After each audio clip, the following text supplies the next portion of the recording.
Thank you very much, everybody, for coming. Fantastic turnout for an early December event. This is one a lot of people have been looking forward to, and we at the Blockchain Association of the Cayman Islands are delighted to bring this event to you. We have Remco, who is head of protocol at Worldcoin, W, who's one of the directors on the Worldcoin Foundation, and Raoul Pal of Real Vision, who is going to be having a nice fireside chat with the Worldcoin team. So I'm just going to quickly talk about the Blockchain Association, then the Worldcoin team are going to do a short presentation, then it's over to Raoul to conduct the evening as he sees fit. So the Blockchain Association of the Cayman Islands, this sort of event is what we're all about. We're trying to build and promote the Cayman Islands as the leading jurisdiction for all things related to blockchain. We have for many, many years been one of the premier jurisdictions for this sort of activity. The Cayman Foundations and the other activities, the Special Economic Zone for blockchain-related work, we definitely are one of the leading jurisdictions, and we intend to keep it that way. So these sorts of events are one of the reasons why people move here. It's not just having the structures here and the service providers, it's also having a thriving, vibrant community across all areas of the space, and you're all a part of that. So these sorts of events the Blockchain Association likes to put on a fairly regular basis, I say at least monthly, with some exceptions for the summer holidays. And we often pair up with Cayman Enterprise City and other esteemed partners and sponsors as well. And we try to present interesting events that are engaging with as many people on the island, or that we fly in to add some variety to the events as we can. So one of the benefits of being here, visiting here, living here, moving here, is there is so much going on in the blockchain space. We had the Crypto Curry Club last night, there's always events at GT Outpost, and there's a lot going on, not just in terms of the conferences. So this will be a really interesting event. Thank you all so much for coming. And I'm going to hand it over to W or Remco to do the presentation. We'll then hand it over to Raoul, and we'll say a few words at the end. Thank you. Hey, everybody. We've met some of you, but not all of you before. So we're just going to do like a speedrun version of the presentation of what we're actually building in the first 7 minutes to level set with everybody. So we're on the same page about the basics, and then we'll jump into the discussion, which should be very, very fun, and we hope to include a lot of you in this.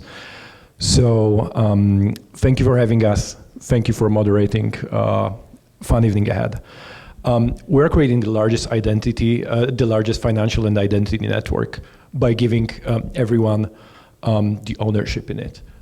Why this is important right now? Because you need infrastructure for when stronger AI arrives. And once this happens, and when we were explaining this to people 2 years ago, it was like, yeah, we don't know when it's going to arrive. Maybe it's 5 years, maybe it's 10 years, maybe it's 100 years. Now we think it's going to be faster. And you need to know 3 things, like who is the human on the internet, you need to be able to govern those systems, and you need to be able to redistribute wealth to actual humans. And we'll dig deeper into that in the discussion like way deeper, right? And at the same time, we are delivering on the original promise of blockchain to have this scalable and global, efficient, and totally inclusive financial system, which a lot of people in the space came for years and years ago, but we're still very early in this journey of scaling this to the world. So we have the World app, who already has the World app? Okay, 20% of the room, much room for improvement. You can download it right now on the App Store, just type in World app, and we'll onboard you later if you want to try it out, or maybe you just test with it, do some test transactions, give us feedback. That would be great.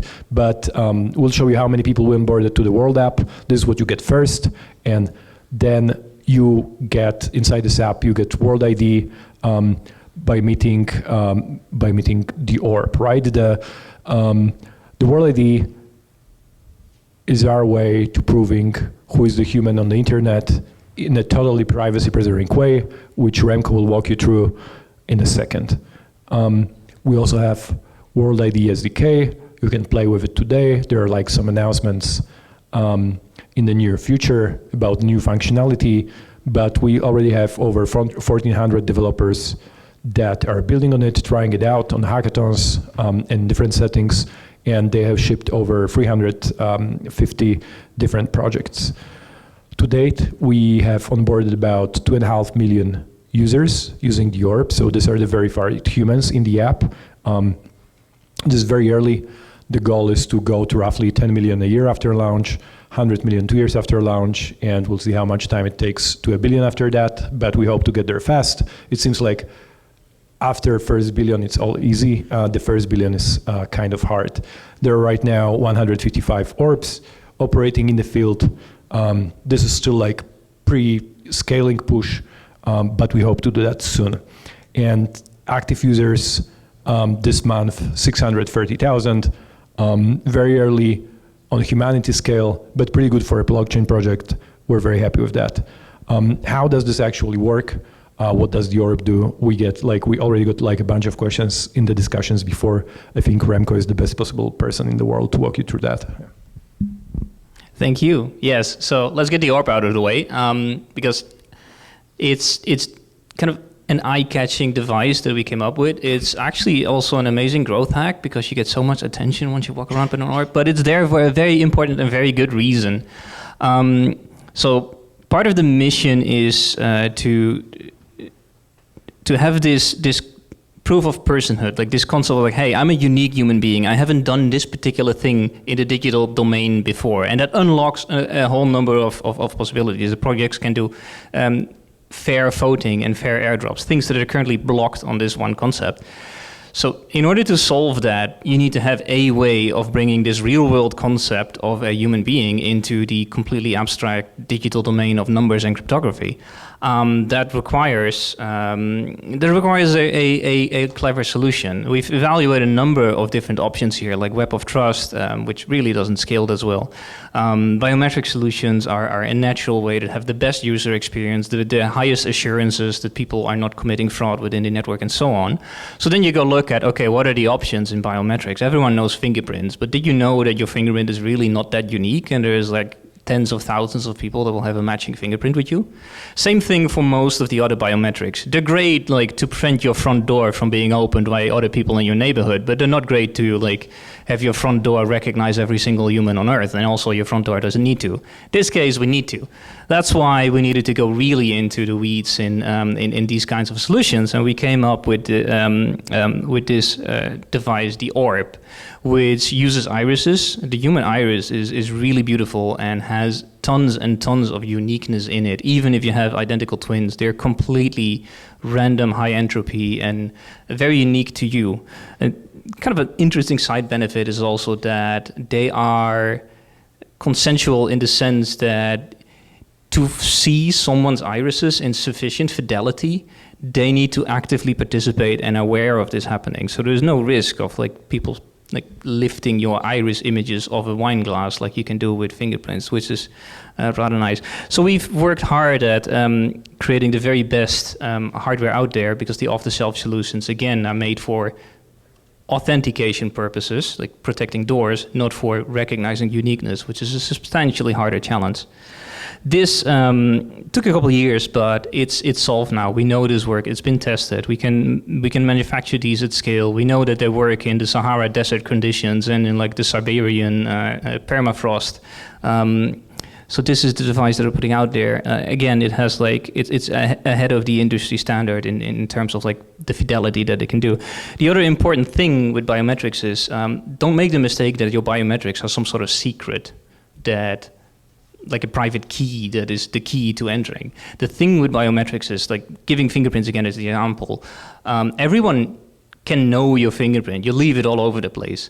But that's not the thing that authenticates you. The thing that authenticates you is that only you have this fingerprint on a real live finger. And the same goes here. So a big part of it is also like making sure that it's actually looking at a real human being.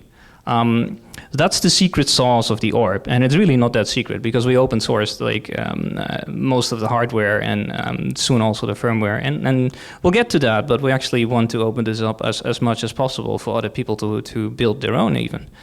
Of course, with biometrics you have this question about privacy that immediately comes up. And actually, this is one of the like important strengths of the protocol. So the nice thing about biometrics is that you don't need to use your passport. You don't need to provide us with your name or any of these details.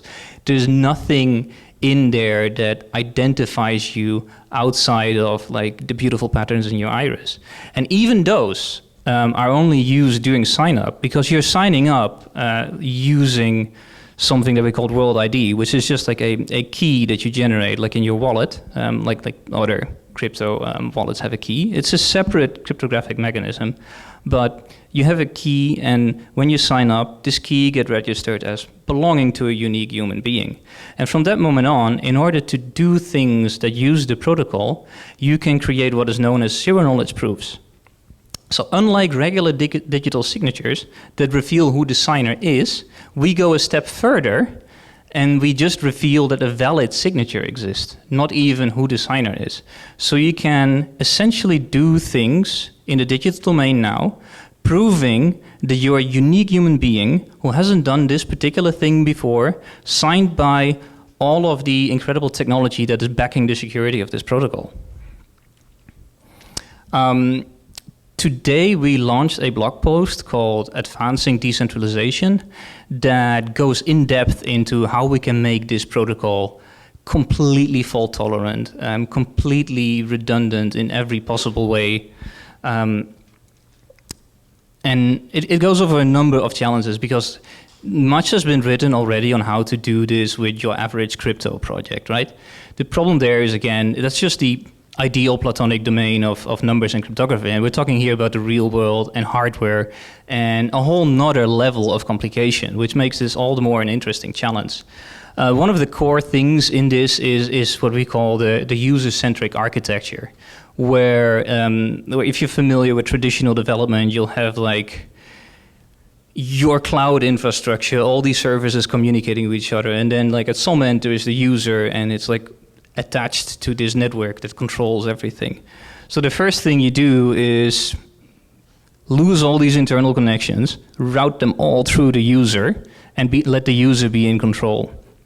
And the user can, and then for each of these services, you can make it such that the user can shop around. Like they get to pick which ARP they want to. They get to pick which ARP from which ARP manufacturer they want to go to. And once that is passed, one thing we're working on is that all the biometrics processing, which currently happens on trusted hardware on the ARP, can be moved to the user's own devices that they trust. And using this very same zero-knowledge proof technology, they can prove that they did all these computations correctly and just hand over the end result, which is essentially a proof of uniqueness, without revealing any of the intermediate data. This turns the ARP into a very fancy selfie camera that you go to have your picture taken, and then you do all your compute on this somewhat sensitive data on your device under your control, and you only provide the end result. So those are very cool developments. And same goes for other parts of the protocol that we're developing. Now, there are a lot of really cool things that are being done there. And in order to promote activity there is the grants program Wave 0 that we also announced today, where we have 3 separate tracks. There is like a small grants track. I think, what are the numbers again? We'll get back to that later. It's up to 10K equivalent. Up to 10K dollars equivalent in WLD token. Yeah, for the small grant is up to 10K WLD. Then there is a like project grant for if you have like a bigger idea, which is I think up to 50K USD in WLD. And then there is the open track for people who are ambitious enough to want to start their own entire ARP factory. We also have an RFP list with many ideas. Of course, some of them relating to making the ARP more fault tolerant. But going further than that, like another big challenge in our project has already been simply the scaling limitations of blockchains. Those 2.5 million users, 600,000 active a month, they break the blockchain. We're on an L2, we're on Optimism mainnet right now, and we regularly essentially take down the chain. Like we need to tell the users, hey, your transaction is queued, it will be processed soon. This, of course, is not sustainable if we are being honest about blockchains becoming the financial infrastructure of the future. We need to be way, way more serious about these scaling problems. Fortunately, it's almost at this point a matter of engineering, not of research, so it can definitely be done. And we have grants in there to incentivize that as well. Now, a little teaser there. We're thinking about L2s, of course, and what we can do there. So more about that later. And with that, I'm handing it back to Dolly.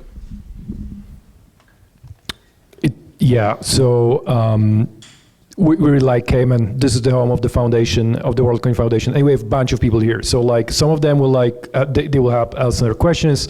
The rest of them, please clap later. But if you're from the Worldcoin team, please wave now. There's Philip, who's part of the founding team and director. Pascal, who just joined us as director. Jacek, who is driving legal as board advisor. Josh, who lives in Cayman, and you probably all know him. And in the back, Sonia is waving, in-house counsel. And I have seen David also, who's who's one of our board directors, and we just had a board meeting earlier today. So we already did a bunch of meetups, 2 or 3 meetups on the island. We'll definitely do more. Always hit us up, especially if you want to help us speedrun the Worldcoin Tech Tree, build anything with grants, or know other people that should be building things with our grants. And that was slightly longer than 7 minutes, I feel like, but maybe we covered the basics with that, and let's jump into the actual interesting discussion. Yeah. So many questions. Okay, where do I start? I want to start with, we were talking about this before we started, is why did the narrative go so wrong on what's really a humanity level important project? You know, the whole simple idea which you eloquently laid out here is in an age of AI, we need to prove this. And yet it all came down to the shiny thing there. I'd love to know why people still don't understand. I ask all the time. I've done whole videos with tens of thousands, hundreds of thousands of views about the need for this. And not one person has come back and said it. I can take first step, but I think Philip is here, and he's been with the project from day one, when they started working on this with Sam Altman, who obviously knew day one that this will be super needed, right, when AI arrives. And now everybody's yeah, that's very needed. And people are on this page. We're building great community. There was a period where we just rolled this out and it went less than perfect, comms-wise. I think the background on that is we were a group of 20 nerds back then writing the post for long time without any comms people, without any marketing people on board, literally 0 of them, right? And just convinced that if there is going to be sufficiently long and precise blog post answering every possible technical question, people are just going to interpret it the right way. And that didn't go exactly according to plan.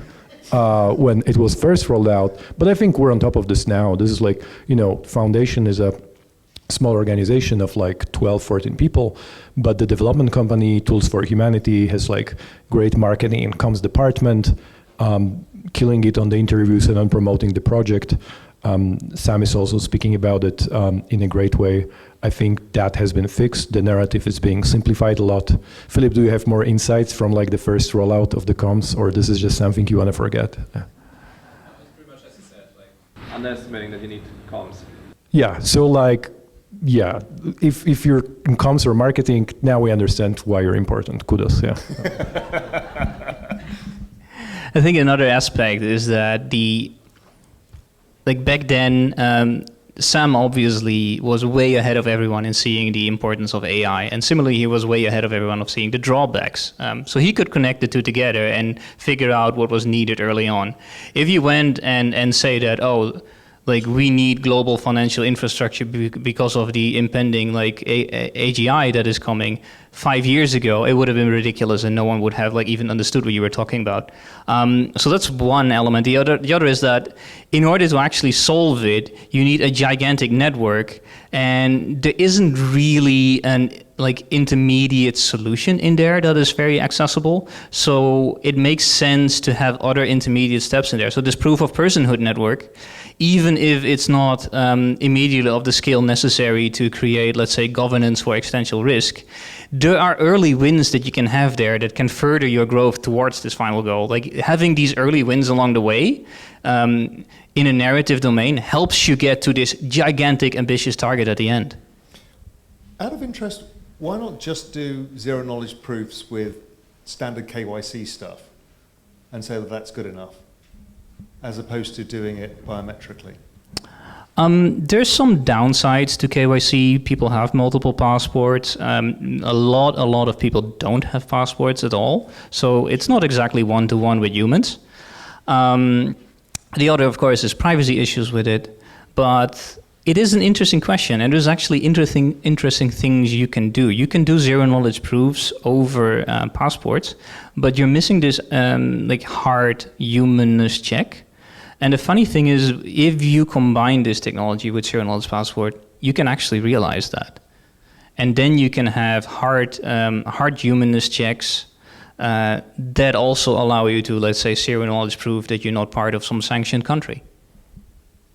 And it can be part of the KYC process in the end, is if you prove this and it's attached to something else in your wallet that gives you your KYC, it gives you a lot of proof. The element of being given the proof of person, how does that stay with you as a soul-bound NFT? How does that process? Is it a soul-bound NFT? What is it? It is not. It is not. So soul-bound NFTs are not private and anonymous in the sense that we're doing it.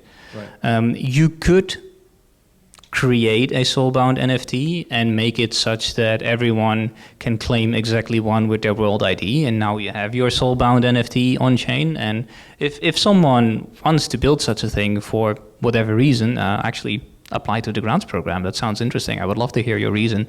For me, I don't think there's a difference like between having a persistent identity and having a proof of personhood. If you use World ID now to, let's say, vote on some sort of DAO governance proposal, and then you use your World ID to claim like your once per human share of an airdrop, there's nothing that links those two together. They're entirely anonymous, and both of them are anonymous within the entire set of all humans who are signed up. This is a very powerful quality. This is sort of the strongest privacy that you can have in the system, and we'll leave it to other applications to compromise that privacy if they need further features that derive from being able to do so. Why choose such a difficult way of scaling, right? Because the point is you have to scale it massively to reach the objectives of what is necessary for humanity. The hard part is hardware as part of it. Was there a better way of going software first and then getting people to unlock something by, why that way around? It just feels like this is the hardest possible way of doing something. It's also the easiest possible way, in the sense of possible. We have evaluated all the other options, and this is the only one that stood all the scrutiny we had towards, is this actually scalable? And it sounds very hard to use this hardware, but remember... It's not the using of the hardware.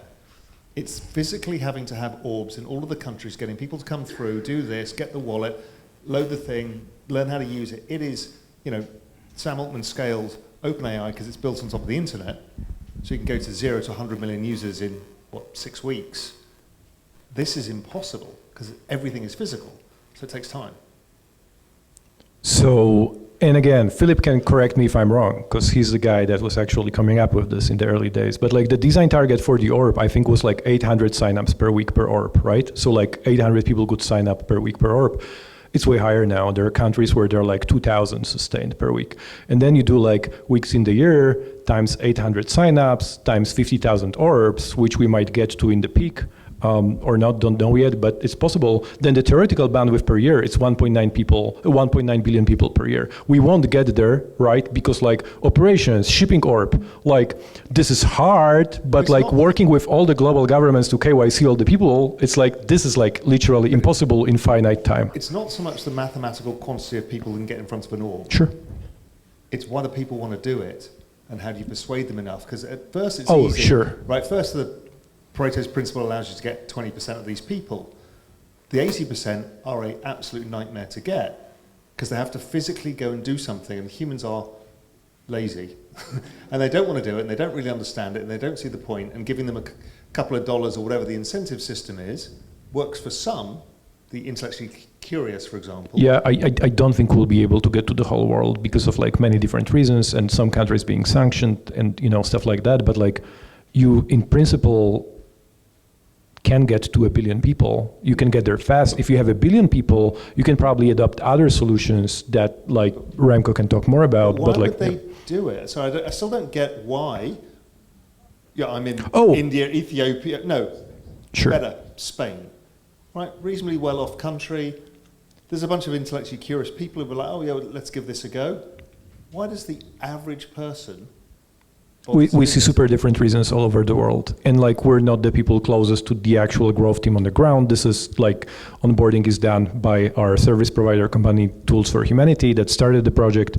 And again, and other people can jump in with more insights, but like from what I know, it's you see very different reasons in very different places. So in Europe, it's like, yeah, so maybe Lisbon is a good example. We have big presence there. People are like, okay, that's blockchain, that's better wallet. We understand that. They do it with some urgency, right? In Africa, they care about remittances in Kenya, for example, right? And just like transferring the money through borders and like P2P payments, right? And then like you go to Argentina and everybody's like, yeah, we get crypto. That's a wallet where we can do Okay, stable so that's coins. a missing step I don't think you explained very well, Mm-hmm. is what is the wallet and what is it used for, which is what I want to get to. So it's not just, oh, by the way, you can prove who you are on the internet, because somebody in Ethiopia does not care. It literally is not important to them yet. It seems that it's going to be way, way more important later, but they do get the World App functionality. We'll demo to everybody later, and like the wallet, I think is first in line. Yeah, so what does that do? So they're basically getting access to that. And what can they You wanna do jump in? with it? I think you should jump in. I think like you had a lot of input on creating the wallet, Yeah. and like now are also talking to them a lot. Okay, sure. So pretty much you can, I think, best think about World App as like a very boiled down version of Cash App running on crypto, like pretty much on Ethereum, plus the Worldcoin airdrop, which is right now the way that, as W already said, like many people sign up, right? I think this is like the clearest value proposition. But now that you start using World App and get to use it through, for example, the airdrop, you actually see that you can do peer-to-peer, as you said. This is one functionality. You can swap, so you can have basic trading functionality, again, similar to like something like Cash App. But you can also on and off ramp to actually fiat. And you can also hold digital dollars as USDC in there. So these are the major functionalities. And then, of course, there's World ID as like something that like maybe some of you are familiar with, like Wallet Connect. You can actually connect it to a third-party app through your browser, or like the in-app functionality in the app, and then you can use it as a proof of personhood. But I agree, majority of the usage we see on AD airdrop be transfers peer-to-peer. That's kind of the first two, and then third is somewhat mixed swapping and other usage. So going through the sign-up flow, essentially, you set up, or people come through, you say, you scan your iris, you'll get an app you can download. Within that, we'll deposit some Worldcoin within it, and now you're free to use this new financial ecosystem based on blockchain technology. And what do most people, again, it's easy, like a bunch of people in this room, they'll all do it because they're all crypto people, but how does the ordinary person think for that? I mean, the $2 is not, in Portugal, it's nothing. So they don't really think about that. What is motivating them? What do they think they're going to get? I mean, it's not about the Or is it the- $2, right? It's like, so the whole framing is, also Remco said, is like, this is a, like, as people think about it or feel about a project, right? It's not, I'm getting $2, but it's like, you actually get ownership in a project, which seems to be somewhat important for the future. And yeah, it might be whatever that, you get $2 for signing up, which is actually not correct, but actually people care about having some ownership in it, right? And this is also how it is perceived in the app and presented in the app. So I think the ownership part is way more important for people actually, and how they perceive it versus the cash amount. And yeah, it's not that people just cash it out, right? It's like you see people holding it, you see people using it. Yeah, I only ask these questions because I think it's important for this project to scale. You know, the other thing about the scaling question that's always in the back of my head is how are you going to get Web 2 to be able to use this for authentication? What do you need to be able to do that? Or can you just do it as a layer on top? Or how does that work? That's a chicken and egg problem, right? Like on the one hand, you need to scale in order to get the application developers to use this as the main defense against fraud and Sybils. And once you have a lot of applications that use this, like you could imagine the entire world of online advertising, which is horrible and nobody likes it, being replaced by companies handing out free samples instead, which is how we do it in the real world. But we can't do it in the digital domain because of the fraud factor. This we can solve now. You can make it such that someone can actually only claim their free sample online once or multiple times, but you can set the limits now. We have the technology. Once application developers start to realize the power of that, and that's just one aspect. There's these other domains like, hey, you can actually use this to create communities that are resistant against spam and bot and sort of this like manipulation of the information space that is going on. You can have applications in which the users actively participate. You can have communities which have a form of collective governance based on things like democracy, quadratic voting, you name it. All these things currently impossible now become possible. All of them also, in order to be meaningful to people doing these projects, need to have enough scale here. And there's kind of two ways of looking at what is enough scale. If you're a new project setting out to build something that requires this, you would be willing to try this out. Try out using World ID because it gives you immediate access to these 2.5 million users that are already out there. So this is something we'll likely see, or we're actually already seeing this at the moment. People using this mechanism. If you are like a giant pre-existing like internet Web 2 organization, obviously you're not going to put World ID in front of it as your Sybil protection mechanism and limit yourself to the subset of your current user base that is also part of this 2.5 million. That would be ridiculous. But there will be a number when this starts to make sense. And the goal is to get to those numbers, like get to the numbers where like the early applications make sense. The like early ones are, for example, couponing. I think we've already seen some actually real-world shop owners thinking about whether they can give people discounts, coupons essentially, based on their World ID. It's also an idea we've done at conference in the past. Like just hand out free coffee. You get 4 free coffee a day at our stand using your World ID. We can do these things now that weren't possible before. And the more we scale, the more interesting that would be because the base of users who can do these things become more interesting. So that's how you solve one side. The other side, of course, is that as a user, you want to do these things because you want to have access to all these things that are now offered to you. I think we'll see in 2024 as we scale user onboarding way faster. In a bunch of geographies, we're going to get to this crazy local density when like half of the whole total addressable market has World App and World ID. And I think that's not something we've experienced before. Maybe here, because here every 50% people have like a crypto hedge fund, right, on the island. But in other parts of the world, it's like I think this is just going to be like a brand new experiment for which like both like Tools for Humanity product team is going to be building apps, maybe some demos, right? And like we're, as foundation, we're definitely going to be looking for teams that could be supported with grants to build those out. Yeah. Have you thought about approaching the Cayman Islands and said we could be your digital ID for the whole system? Because we've talked about it, government's aware of it, everyone's, you know. We spoke at an event last week at Venture Cayman on Thursday, and there were people from the government. We didn't have any follow-up yet. Would be fun to integrate and do something So together they've for talked sure. about this, Yeah. and they're looking at, you know, what they can do to move forwards. Government's a bit dysfunctional right now, but well, in fact, it always is. We don't comment. Yeah. But you know, here you've got a small nation state that's actually, you know, has kind of got world-class infrastructure in terms of legal infrastructure, everything else. It's kind of, you know, flagship stuff like that. It's kind of interesting. You should definitely, if you're here, definitely talk to people. Is there anybody from government here in the room? There you go, small island. So yeah, let's talk about this right after. Great point, yeah.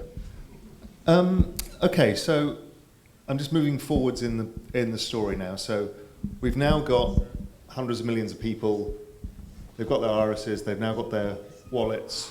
They've got some proof of ID, which is starting to get accepted in various places and has various use cases. We're starting to then see other people building on the network. The grant system helps supercharge that, and people start thinking, okay, what can we do with this? Where does the vision go from there? So you've got this great tech stack. You're not sure yet whether the layer 2 scales well enough yet, but you know, things are moving forward, so that's okay. Where does that then go? Is this a decentralized financial system, identity system? What is it in the end? Because it's a lot bigger than most people understand what it is. It's infrastructure for the age of AI. It's a billion users biometrically verified as fast as we can get to it. And you know, Remco can also dig deeper into like the vision of the tech tree and how the system is robust, I guess. Yeah. But it's more than just the AI side, because you're using It that is. to scale a network, of which you can use the network for other opportunities. It is, and there's a number of things that this will tackle. I already mentioned governance of existential risk. Like, we just lack a coherent governance body that can credibly represent the entire planet. We don't have anything close to that, and we more and more desperately need something like that. Same thing, like we mentioned digital infrastructure already, similar to that. It's like, we need to solve that problem as well. AGI is just a currently very hot topic example of that. Voting is the other one. I know Exactly. in the paper that came out today, one man, one vote, that kind of infrastructure. Yes. For example, making sure that everyone has a voice, or just getting a little bit more creative than the current models we have for governance. What we don't want to do there is push a particular solution, because it would be incredibly naive if like a handful of to think that a handful of people in a room can come up with this, with like the solution that would solve everything here. I think what is important to realize here is that you need to create the tools that allows other people to create these solutions. Like what I would like to see is that we get this backyard garage effect, where just like what blockchain, like I like the comparison with blockchain. Like what smart contracts on blockchains unlocked is that now someone in their garage can build something like Uniswap, like a completely revolutionary new mechanism of doing exchange. Before blockchains, that required you to do, I don't know how much certification. I think IEX is the best example from the before blockchain era. Just compare the complexity of setting up IEX versus the complexity of setting up Uniswap. Now imagine the same thing for being able to tackle all these other problems. That is what I want to unlock. Like this simplicity, this enabling the hacker mentality in the space for people that have ideas and want to test them out at scale immediately. How do you think about the choice of blockchain? You know, because we're seeing blockchain developments, Solana being one, the Firedance, which makes it so much faster. How do you think about the choice of blockchain, and what do you do if you have to build your own? You know, how are you thinking about that? Because a lot of stuff gets out of date quite fast as technology moves forward. It's early days. The ETH layer 1, fine, we get that, but all of the other stuff. Yeah, I mean, it's early days. We're still moving fast here. The early internet was like that too. And arguably, the internet is still moving quite fast, but somehow we do all keep up with it and we do all benefit from it. I'm not too concerned with it. In fact, there's currently the blockchain space has an incredible ratio of developers to users, and we'll probably see that for a foreseeable future. So there's no concern of people being left behind. In fact, I think if anything, we need more movement here. If anything, it's getting a little bit too stagnant, and we forgot about like actually solving the problems at hand, actually solving the problems that users have. What do you think the hardest problem you guys have to solve today? Not, the whole problem's hard, right? What you're trying is very ambitious, extremely ambitious. And big, hairy, audacious, ambitious things, many fail, but if you get it right, it's massive. But what today is the hardest problem to solve? Things like regulation or getting acceptance. What is it? For me, I think the hardest problem is getting a blockchain space. Like for this, I think for the project to succeed, we need to have the blockchain community backing us and behind us. I think they are the carriers of a particular value system that can actually make this scale to the entire world. But they somehow got complacent and lazy, and they only focused on their internal communities, and they're no longer thinking too much about how to actually spread this value system and make it like a movement that goes beyond. That's the issue of the incentive system inherent within blockchain protocols, right? Because you're incentivized once you have an ownership for one to promote that one, and you end up with tribalism. It's just, you can't get around it. Yes, which is actually part of kind of the founding thesis that all these distribution models up until now have just been completely wrong and create this kind of tribalism. And like the only thing that could work is to be completely distributed across all humans on Earth. As a final wrap up before questions from the audience, there's another idea that floats around using all of the things that you guys are building, which is the ability to allow for UBI. Talk us through what you're trying to do there, or what the idea is. Yes. So universal basic income for those who don't know what UBI is. How did I forget about that one? Yeah, that's the one You've got a thing lot I want going people on. to build in their garage. Build UBI on top of this protocol. Same logic. Like, you're not going to nail it on the first attempt. We need experimentation here. We need a sandbox in which people can play. We need to provide people with a vision, with the tools to realize that easily. The one, myself and Yatsui from Animoco have talked a lot about universal basic equity. That it, in these digital nation states where they have their own currencies or reward systems or tokens, whatever you want to call them, that you can be rewarded for community good, because you're now being replaced by AI and robots and everything else. So humans are humans, so they do social-based stuff, and we're seeing online networks, and you get paid in that. That's kind of the big idea for Web3. I think there's something between universal basic income and universal basic equity that makes sense to make people feel like they're part of something. Yeah, our goal is literally to verify each and every human on Earth if they want to be verified, and I think most of them will want to be verified. And then we get to the point where, I don't know if people will build UBI in their garage, fingers crossed for them, but it seems like one of the companies will solve strong AI first, or maybe many at the same time. That's something that Pascal could chime in on. He's working on AI a lot, so we can ask him about that later. But whoever wins that, it seems like private company or government, they should be interested in distributing this to whole humanity, just to keep Earth orderly. And that's where we come in. You can use us for that, but there's no UBI department within Worldcoin. We're giving everybody founding share of the project, prove that they're human for those times. But I'm not aware of department in any of the entities working on the project that are actively trying to solve where do we get the money for UBI. I think you're about to have the biggest marketing campaign in humanity about to happen in the US election. Right, you've just seen the latest versions of ChatGPT-4, the modal. We're just seeing what's Midjourney have done, what Stability Vision has just done with the Stability AI. Right, there is no way anybody's going to know what the hell is real and what's not. And don't forget, the election really campaign doesn't happen until the summer. And the speed of AI progress, you know, my view is Google, Facebook, all of these people are going to get, like the banks were after the financial crisis.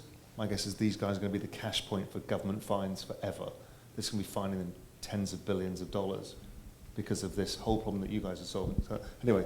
Yeah, and that's like a small postcard from the future where if you don't have this primitive of this is a real human on the internet, this is the real content that they created, like 99% of internet becomes spam and AI generated trash very fast. So yeah, this is why we're building, like, and you know, Sam Altman figured this out like way before other people, as he did with a couple other things, and this is why him and the founding team started working on that when they did, right? And the vibe totally shifted for like fundraising conversation, partnership conversations around the time ChatGPT, I think this was 3.5, or you know, the one that really, or 3, the one that really shoot off, like came out like 2 months before. People were like, yeah, we kind of get it, it's gonna happen at some point.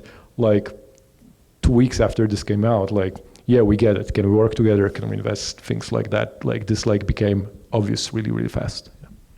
Right, let's open it up to anybody else for questions, and I'm sure there's a ton. Go for it. Okay, so my name is Ramona. Some of you know me. I'm Romanian. I grew up in communist Romania. So essentially, how do you solve against rogue countries, governments? How do you solve against a situation like of a conflict arising or new sanctions arising against the country? Like, who actually guarantees that your personal data that you have to keep in your system somewhere will not be used against the people you're trying to help? Privacy question. Great question. Thank you. Yeah. A couple of ways. Like, first of all, don't have the data. That's the first thing. We don't ask for your name or anything during sign up, so that's already very powerful.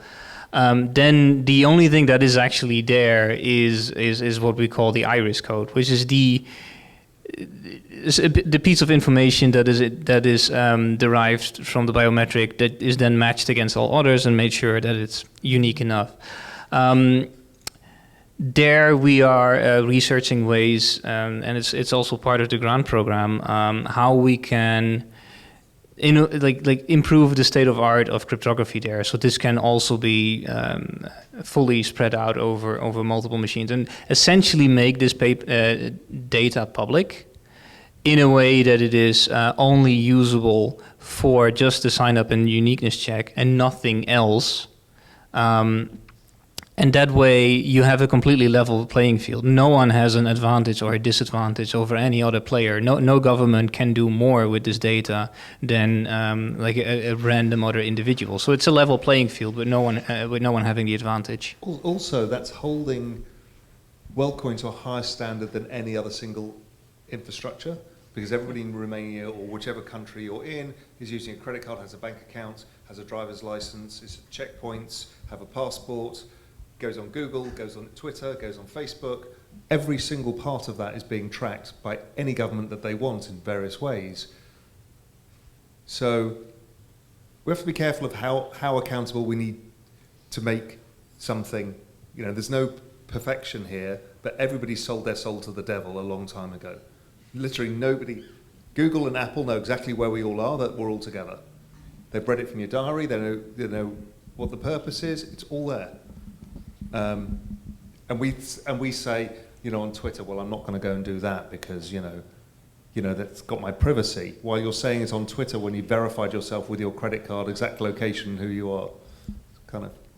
So what we're doing right in the blockchain space is that we empower the user. We put everything on the user's own device. There is no, like, if you have a crypto wallet, there's no central entity that has the records of all the crypto wallets out there.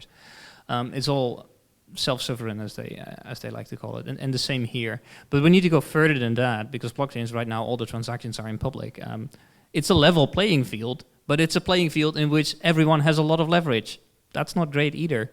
So we need to get serious again about introducing privacy in these systems, which has always been a core value, but it's been sort of neglected because no one really knew how to do that, at least up until fairly recently, because we now have very sophisticated new cryptographic breakthroughs that allow you to actually solve these problems. And we'll see those getting rolled out in the next couple of years. And we will be very, very heavy adopters and promoters of this technology. Any more questions? I've got a basically practical engineering question. How many times, it's not clear to me, how many times somebody looks into the org?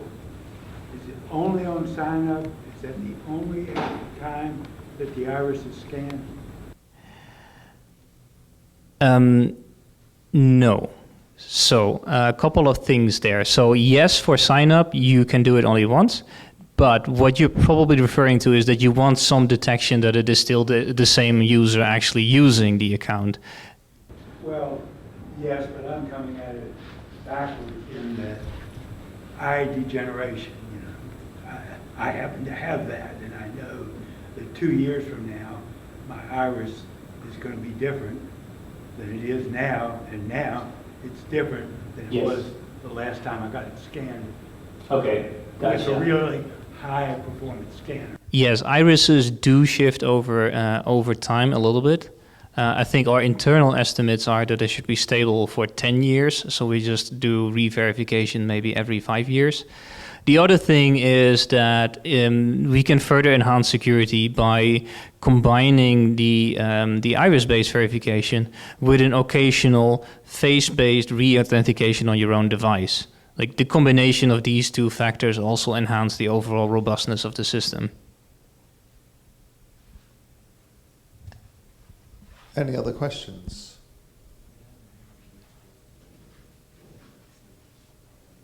There's got to be more than one question. There we go. Will there be KYC required inside the wallet, outside of the iris scan, or is that, would that be like future potential, or right now is it required? That has not come up yet, and I don't think we would go in that direction. It just seems counter to what we're trying to build. The reason I ask that is I'm curious about, like, you know, compliance as far as like travel rule and that kind of stuff, if you're actually controlling money in the wallet. Any public-facing comments from the legal team? Well, Also, like the foundation isn't developing the wallet, the Tools for Humanity development company is developing the wallet, but also seems like Philip has a comment. It's a self-custody wallet, so there's no KYC requirements. It's a simple answer, I think. Certainly for on and off-ramp providers, so there are some direct integrations in there. So there you would need to go through KYC, but if you just use it as a crypto wallet, self-custody wallet, and maybe just whatever, some outside centralized exchange or whatever to on-ramp, then you don't need any KYC. And there's also no KYC done directly from the wallet itself. It's just like third-party provider if you want to on-ramp. And also there will, like, So the only place would be at like a fiat interaction potentially, but is that the wallet? if you want to do it, right? It's fully optional, but it's self-custodial, which is very important, which is that will never change. I think another thing worth emphasizing here is that the World ID, the proof of personhood protocol, is separate from the wallet that implements it. And right now there is the World app, which is kind of the canonical wallet. One of the grants is for multiple wallets to do integrations of the protocol. So you could, like, let's say, have your MetaMask or your base wallet and go to an orb and sign up and do all that. And then, of course, it's up to all the individual wallets how they are going to implement whatever things they need to implement. So let's say I've got it in my wallet. I'm not a crypto native person. I now lose my phone, or I lose access to the ability. I can't write to a help desk. I can't. How the hell do I solve that? So you've got some person in Portugal who, you know, works on a fishing boat. He thought it was a cool idea. He's now lost his phone overboard. What does he do? Well, we're in some sense a more serious project than most crypto spaces in that we do have a decent amount of customer support out there. We also have a network of orb operators that provides a lot of guidance on the ground. So there's that, but What do you do if, let's say, your phone gets run over by a truck and it had your World ID on it? Obviously, you cannot sign up again because you're already signed up. You can recover your account. Because we can use the same iris, of course, to figure out that, hey, you already had an account. We delete the old key, we insert your new key, you're fine. Actually recovering the crypto wallet part of your wallet is a separate discussion because I don't think people have good solutions for that yet. Please tell me it's not a 12 seed phrase thing that you have to hide on a piece of paper. Please tell us we've got beyond that. I would hope so. We are using account abstraction, so we're like set up for adopting new solutions that is here. I don't think we want to be overly creative when it comes to the crypto wallet side of things, because that is already a very active space of innovation, and other people already have really good ideas like social recovery and so on. It would make sense for someone to do like an iris-based recovery mechanism. That would be pretty cool. I don't think we haven't dug too deep into it. I think it can work, and I would invite anyone to try and apply for a grant with that idea. Makes sense. Another question there. Maybe I missed it, but how many orbs do you have in the field, and how many do you need to reach 1 billion signups? I think there's like 160 right now in the field, ballpark that. We have thousands more already manufactured. At our service provider, Tools for Humanity, at the development company, we don't yet know how many we need. Because it's an ongoing experiment. The estimate is that in peak there would be 50,000 orbs at the most, probably less. Philip, is there updated thinking on that? That's the number I know.